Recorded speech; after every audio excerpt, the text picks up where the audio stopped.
Why do we call the seasons spring, summer, fall, and winter?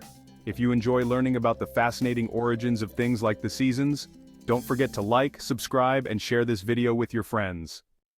There's something to enjoy about every season, though that's sometimes hard to remember when scraping ice off your car in January or sweating through your sheets in July.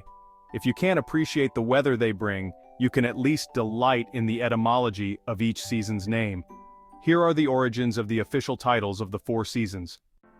The origins of spring. Before spring was called spring, it was called Lent in Old English. Beginning in the 14th century, that time of year was called springing time, a reference to plants springing from the ground. In the 15th century, this got shortened to springtime, and then further shortened in the 16th century to simply spring.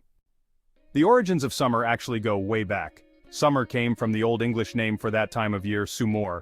This in turn came from the Proto-Germanic sumur, which itself came from the Proto-Indo-European root sam. Now, sam seems to be a variant of the Proto-Indo-European sem, meaning together or one. The origin of fall as a name for a season isn't perfectly clear, though it's thought that it probably came from the idea of leaves falling from trees, particularly the contraction of the English saying fall of the leaf. It first popped up as a name for a season in late 16th century England, and became particularly popular during the 17th century, at which point it made its way over to North America.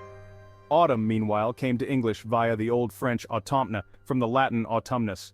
From here things get a little murky, but it's thought autumnus probably came from an Etruscan word, and is possibly related to the Latin augur, meaning to increase.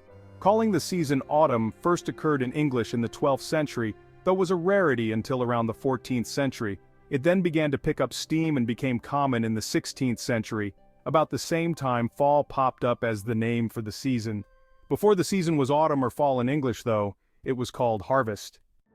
Winter, meanwhile, derives from the Proto-Germanic wentrus. This in turn probably comes from the Proto-Indo-European wed, meaning wet, or wind, meaning white.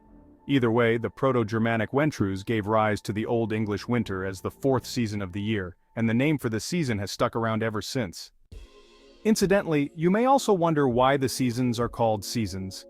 The word season in this context comes from the Old French season, meaning sowing or planting. This in turn came from the Latin sationem, meaning sowing. Initially, this referred to actually sowing seeds, but later, as with the Old French season, it shifted definition to refer to the time period when you sow seeds, so literally, seed time. Season in this sense in English popped up around the 13th century. It was also around this time that season was first used to refer to seasoning food, in this case from the Old French assaisonner, meaning to ripen.